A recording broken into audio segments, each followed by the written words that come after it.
Habajubab ya ka jingkili bala wanra da UMLA ka mauring kaneng ba having stone karpram ha ka baydey bat ka jingshna ya ki pung Dohkha u konrad ke sang mau lo ong ba ka sorkar Jylla kala mang khandai punyo point ribu praklur tingka na ka benta ban shna ya lai hajar arspa lai pautali ki pung Dohkha hapo ki skim ba pher nadu usnam hajar arpau hadu hajar arpusau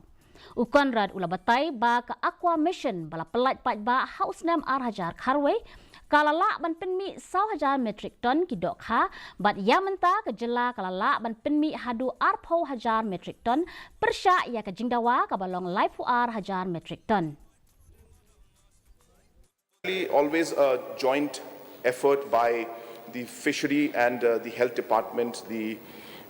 food safety.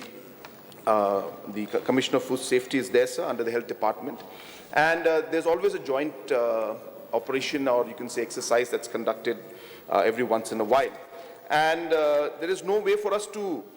check every kg or every piece of fish that comes in. But these kind of inspections do allow us to then identify maybe the suppliers or the different wholesalers who are actually sending fish that may have formalin in it.